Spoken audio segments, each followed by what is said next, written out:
Taste the Daily. காவல்துறை ஆட்சேர்ப்பில் நடந்த முறைகேடுகளை வெளிக்கொண்டு வந்ததால் தன்னை கொல்ல சதி நடந்திருப்பதாக ஏடிஜிபி கல்பனா நாயக்கின் குற்றச்சாட்டால் காவலர்கள் அதிர்ச்சி. தமிழ்நாடு சீருடை பணியாளர்கள் ஆட்சேர்ப்பு வாரியம் செய்த முரண்பாடுகளை சுட்டிக்காட்டிய பிறகு தனது அறையில் தீ விபத்து ஏற்பட்டதாக ஏடிஜிபி கல்பனா நாயக் குற்றச்சாட்டு. தன்னை கொலை செய்யும் நோக்கில் அலுவலகம் தாக்கப்பட்டதாக காவல்துறை கூடுதல் டிஜிபி கல்பனா நாயக் தெரிவித்திருப்பது அதிர்ச்சி அளிக்கிறது. தமிழ்நாடு சீருடை பணியாளர் தேர்வாணையத்தில் நடக்கும் குளறுபடிகளுக்கு அதிமுக பொதுச் செயலாளர் எடப்பாடி கே பழனிசாமி கடும் கண்டனம்.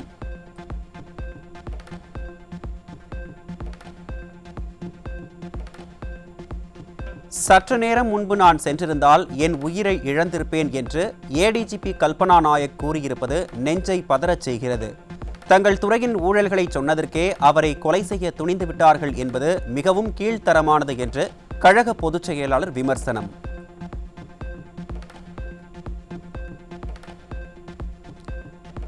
ஏடிஜிபி உயிருக்கு ஆபத்து ஏற்பட்டிருப்பது ஸ்டாலின் நிர்வகிப்பதாக சொல்லும் காவல்துறையின் மேல் தானே வைத்துள்ள பெரும் கரும்புள்ளி என அதிமுக பொதுச் செயலாளர் எடப்பாடி கே பழனிசாமி குற்றச்சாட்டு. இந்த கண்டனத்திற்குரிய வெட்கக்கேடான நிலைக்கு ஸ்டாலின் மாடல் திமுக அரசு முழு பொறுப்பேற்க வேண்டும் என்றும் வலியுறுத்தல்.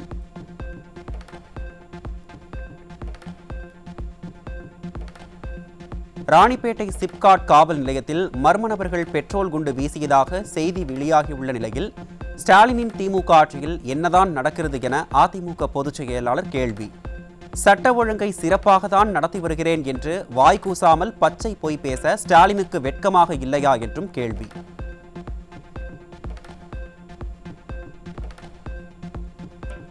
தமிழ்நாட்டில் இன்று ஒரே நாளில் பிற்பகல் 2 மணி வரை சேலம் மற்றும் நெல்லையில் அடுத்தடுத்து 2 கொலைகள் நடைபெற்றதால் பொதுமக்கள் அதிர்ச்சி. நிர்வாக திறனற்ற திமுக ஆட்சியில் கொலை, கொள்ளை, பாலியல் வன்கொடுமை போன்ற சம்பவங்கள் அரங்கேறாத நாளே இல்லை என மக்கள் ஆதங்கம்.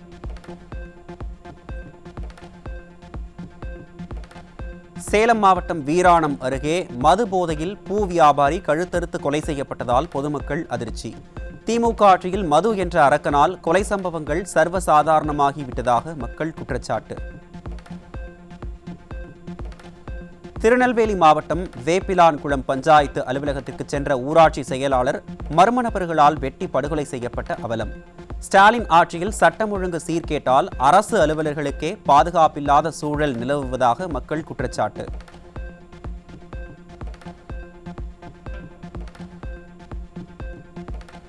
கோவை அவிநாசி சாலையில் உள்ள தனியார் மருத்துவமனையில் பணியாற்றும் செவிலியரை கத்தியால் குத்திய இளைஞர் சிக்கினார். ஸ்டாலினின் திமுக ஆட்சியில் பெண்களுக்கு பாதுகாப்பில்லா அவலம் தொடர்கதையாகி வருவதாக பொதுமக்கள் குற்றச்சாட்டு. ராணிப்பேட்டை மாவட்டம் அரக்கோணம் அரசு ஆதி திராவிடர் நல பெண்கள் மேல்நிலைப் பள்ளியில் மாற்றுத்திறனாளி ரயில்வே ஊழியர் மது போதையில் அரை நிர்வாணத்துடன் இருந்ததைக் கண்டு மாணவிகள் அதிர்ச்சி. நிர்வாக திறனற்ற திமுக ஆட்சியில் பெண்கள் மேல்நிலைப் பள்ளி வளாகத்திற்கு வரும் நபர்கள் மீது கடும் நடவடிக்கை எடுக்க வலியுறுத்தி சாலை மறியலில் ஈடுபட்ட பெற்றோர். ஸ்கூல் போனோம் உங்களுக்கு மாதிரி ஸ்கூல் போனேன்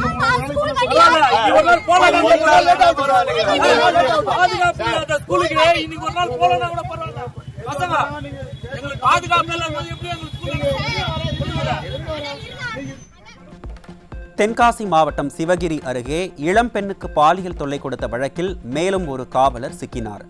வேலியே பயிரை மேய்ந்த கதையாக காவல்துறை இதுபோன்ற அத்துமீறலில் ஈடுபட்டு வரும் நிலையில் காவல்துறையை கட்டுப்பாட்டில் வைத்திருக்கும் முதலமைச்சர் என்ன நடவடிக்கை எடுக்கப் போகிறார் என மக்கள் கேள்வி. தமிழகத்தில் 13 வயதிலேயே கருத்தரிக்கும் சிறுமிகளின் எண்ணிக்கை அதிகரித்திருப்பதாகவும் தகுதியான வயதுடைய பெண்கள் கருத்தரிக்கும் விகிதம் குறைந்திருப்பதாகவும் தமிழ்நாடு பொது சுகாதாரம் மற்றும் மருத்துவத்துறை கணக்கெடுப்பில் தகவல். விடியா திமுக அரசு பள்ளி மற்றும் கல்லூரி மாணவ மாணவிகளுக்கு கல்வி நிலையங்களில் பாலியல், இனப்பெருக்கம் குறித்த விழிப்புணர்வு நிகழ்ச்சிகளை நடத்தாததால் இதுபோன்ற நிலை அதிகரித்து வருவதாக மக்கள் குற்றச்சாட்டு.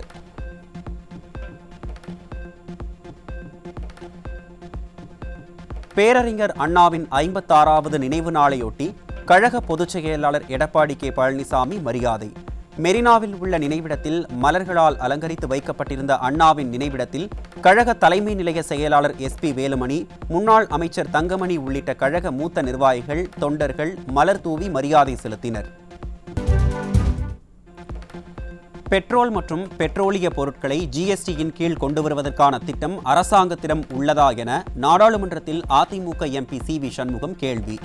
பெட்ரோல் மற்றும் பெட்ரோலிய பொருட்களை ஜிஎஸ்டியின் கீழ் கொண்டு வருவதற்கு எந்த ஒரு காலக்கெடுவும் அல்லது உறுதியான திட்டமும் இல்லை என மத்திய இணையமைச்சர் பதில்.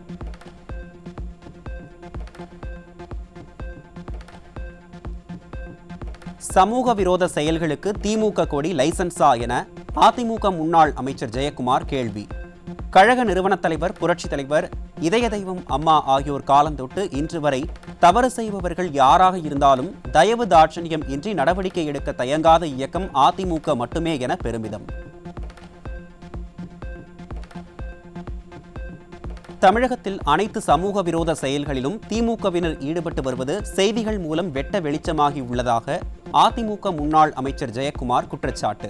குற்றவாளிகளின் கூடாரமாக திகழும் திமுகவினர் தங்களது களங்கத்தை மறைக்க அதிமுக மீது பழி போட்டு பிரச்சனையை திசை திருப்புவதாக விமர்சனம்.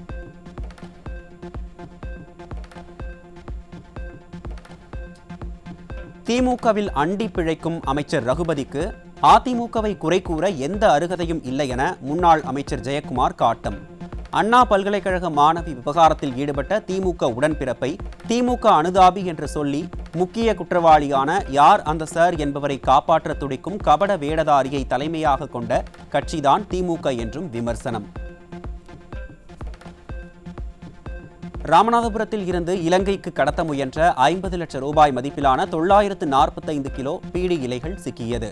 நிர்வாக திறனற்ற திமுக ஆட்சியில் கடலோர பகுதிகளில் கடலோர காவல்படை முறையாக ரோந்து செல்லாததால் கடத்தல் சம்பவங்கள் அதிகரித்து வருவதாக மக்கள் குற்றச்சாட்டு. சென்னை கிண்டி ரயில் நிலையம் அருகே 8 கிலோ கஞ்சாவுடன் 3 இளைஞர்கள் சிக்கினர். எதிர்க்கட்சித் தலைவர் எடப்பாடி கே. பழனிசாமி கூறுவது போல் தமிழ்நாடு போதைப் பொருட்களின் கேந்திரமாக மாறி வருவது மீண்டும் மீண்டும் நிரூபணம்.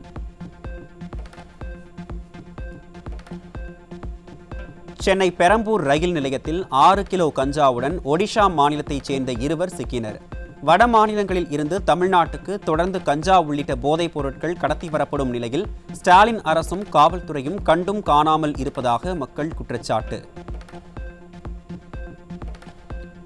விழுப்புரம் மாவட்டம் திண்டிவனம் ரயில் நிலையம் அருகே பள்ளி கல்லூரி மாணவர்களை குறிவைத்து கஞ்சா விற்பனையில் ஈடுபட்ட 3 இளைஞர்கள் உட்பட 5 பேர் சிக்கினர். பிடிபட்டவர்களிடமிருந்து 3.5 கிலோ எடை கொண்ட கஞ்சா பறிமுதல் செய்யப்பட்ட நிலையில் திறனற்ற திமுக ஆட்சியில் கஞ்சா உள்ளிட்ட போதைப் பொருட்கள் சரளமாக கிடைப்பதாக பொதுமக்கள் குற்றச்சாட்டு. கோவை காந்தி மாநகரில் 318 போதை மாத்திரைகளுடன் 3 இளைஞர்கள் சிக்கினர். மும்பையில் இருந்து கொரியர் மூலம் கடத்தி வரப்பட்ட நிலையில் கல்லூரி மற்றும் பள்ளி மாணவர்களை குறிவைத்து விற்பனை செய்து வந்தது அம்பலம்.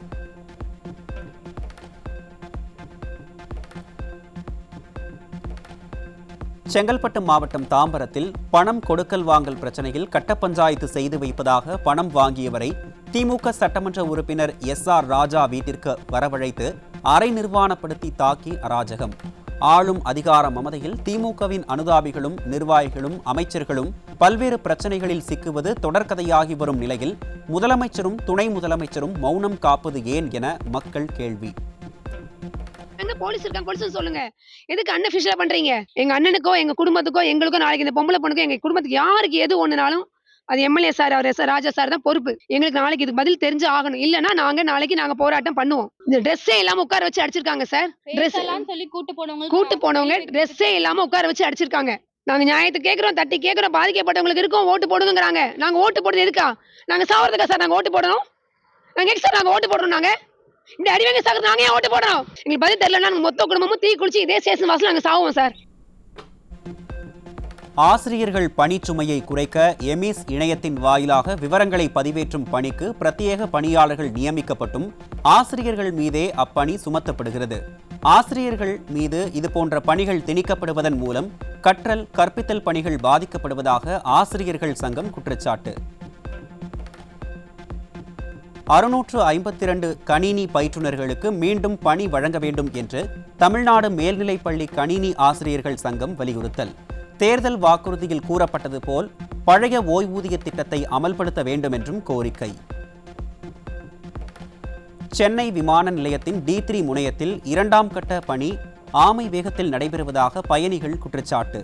மாநில அரசு போதுமான ஒத்துழைப்பை வழங்காததால் பணிகள் திட்டமிட்டபடி முடிக்க முடியவில்லை என விமான நிலைய ஆணைய அதிகாரிகள் புலம்பல். நீலகிரி மாவட்டம் ஊட்டியில் பனிக்காலத்தில் விளைந்த சுவை மிகுந்த கேரட்டுக்கு கடும் தட்டுப்பாடு. கிலோ 120 ரூபாய் வரை விற்பனையாவதால் விவசாயிகள் மகிழ்ச்சி. டெல்டா பகுதிகளை தவிர மற்ற மாவட்டங்களில் நெல் கொள்முதலை மத்திய அரசிற்கு தாரை பார்க்கும் விடியா மாடல் அரசின் நடவடிக்கைக்கு விவசாயிகள் கடும் எதிர்ப்பு. மத்திய அரசு நெல் கொள்முதல் செய்தால் விவசாயிகளுக்கு ஏராளமான நஷ்டங்கள் ஏற்படும் என்பதால் தமிழ்நாடு நுகர்பொருள் வாணிபக் கழகத்தின் கீழ் நெல் கொள்முதல் செய்ய வேண்டும் என்றும் விவசாயிகள் வலியுறுத்தல். திருவான்மியூர் கடற்கரையிலும் சாய்வு தளம் அமைக்க டெண்டரை அறிவித்துள்ள நிர்வாக திறனற்ற ஸ்டாலினின் சென்னை மாநகராட்சி நிர்வாகம். சென்னை எலியட்ஸ் கடற்கரையில் விளம்பரத்திற்காக திட்டத்தை தொடங்கிவிட்டு கஜானாவை காலி செய்த பிறகும் டெண்டர் என்ற பெயரில் விஞ்ஞான ஊழலில் ஈடுபடும் திமுக அரசுக்கு மக்கள் கடும் கண்டனம்.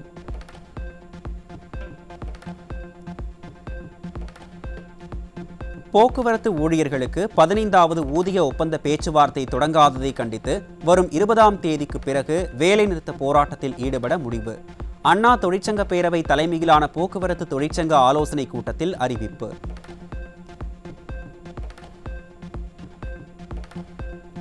ராகிங் தடுப்பு விதிமுறைகளை பின்பற்றவில்லை என கூறி தமிழகத்தில் 2 கல்லூரிகள் உட்பட நாடு முழுவதும் 18 மருத்துவக் கல்லூரிகளுக்கு நோட்டீஸ் அனுப்பிய பல்கலைக்கழக மானியக் குழு.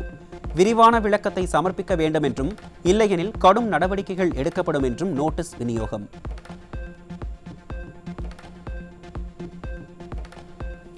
கடந்த 11 ஆண்டுகளில் இந்தியா பிளாஸ்டிக் கழிவுகள் அதிகமாக வெளியேற்றிய நாடாக பட்டியலில் விடப்பட்டுள்ளதால் உலக நாடுகள் எச்சரிக்கை. ஸ்வச் பாரத் குறித்த பிரச்சாரத்தின் போது பல மேம்பாடுகளுக்கு முன்னேறியதாக மைனாரிட்டி பாஜக அரசு கூறியதன் லட்சணம் இதுதானா என மக்கள் கேள்வி.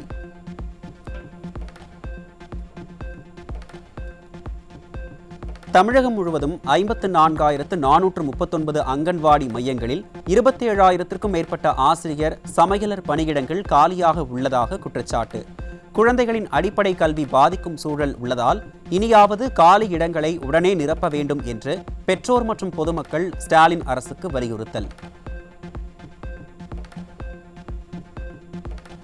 வீட்டு வசதி நகர்ப்புற வளர்ச்சித்துறையின் கீழ் செயல்படும் பல்வேறு துறை அதிகாரிகள் 1570 வழக்குகளில் பதில் மனு தாக்கல் செய்யாமல் இருப்பதாக நீதிமன்றம் வேதனை. திராவிட மாடல் அரசுக்கு நீதிமன்றம் தொடர்ந்து குட்டு வைத்து வரும் அவலம்.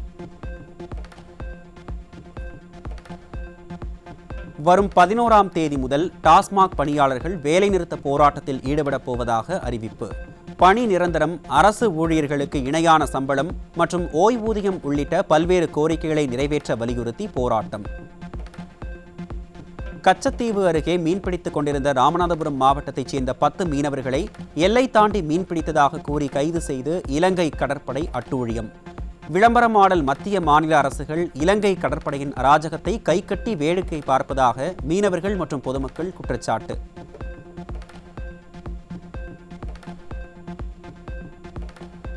சென்னை கிழக்கு கடற்கரை சாலையில் பெண்கள் பயணித்த காரை துரத்திய விவகாரத்தில் சிக்கிய சந்துரு யாரோ ஒருவரின் கட்டாயத்தின் பெயரில் தனது உறவினர்கள் அதிமுகவை சேர்ந்தவர்கள் என கூறியிருப்பதாக மக்கள் சந்தேகம். வாக்குமூல வீடியோவை முழுவதுமாக வெளியிடாமல் சிலவற்றை மட்டும் வெளியிட்ட நபர் யார் என்றும் மக்கள் கேள்வி.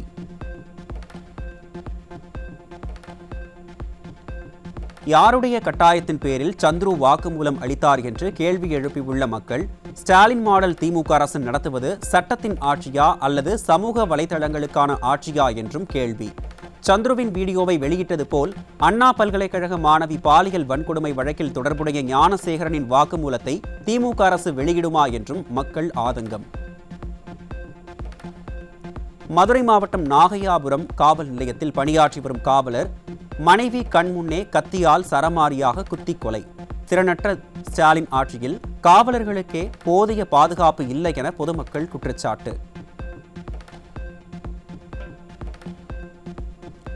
திருநெல்வேலி மாவட்டம் தச்சநல்லூரில் மது போதையில் நண்பர்களுக்கிடையே ஏற்பட்ட மோதலில் அரிவாள் வெட்டு. நிர்வாக திறனற்ற திமுக ஆட்சியில் மது போதையால் கொலை முயற்சி, பாலியல் வன்கொடுமை போன்றவை சர்வசாதாரணமாக அரங்கேறுவதாக மக்கள் வேதனை. இந்திய ரூபாயின் மதிப்பு இதுவரை இல்லாத அளவுக்கு படு பாதாளத்திற்கு சென்று ஒரு அமெரிக்க டாலருக்கு 87 ரூபாய் 25 காசுகளாக குறைந்துள்ளது. இந்தியாவில் அதிகரித்து வரும் வர்த்தக பற்றாக்குறை மற்றும் மைனாரிட்டி பாஜகவை நம்பி தொடர்ச்சியான மூலதன வெளியேற்றம் ஆகியவை அடங்கும் என பொருளாதார வல்லுநர்கள் கருத்து.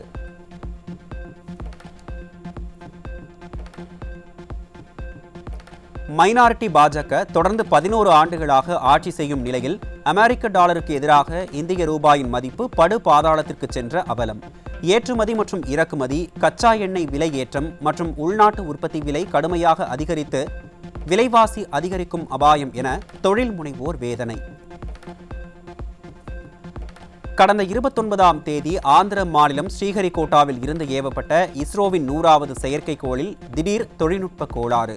புவிவட்ட பாதையில் இருந்து மற்றொரு புவிவட்ட பாதைக்கு உயர்த்தும் நடவடிக்கையை மேற்கொள்ள முடியவில்லை என்றும் சரி செய்யும் பணியில் விஞ்ஞானிகள் ஈடுபட்டுள்ளதாகவும் இஸ்ரோ தகவல். மக்களவையில் மகா கும்பமேளா உயிரிழப்புகள் குறித்து விவாதிக்க கோரி எதிர்க்கட்சிகள் அமளி.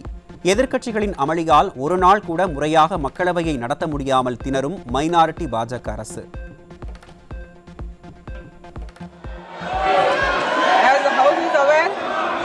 India's youth population reached about 420 million in 2024, comprising 29% of the total population, and I strongly believe these young individuals hold significant.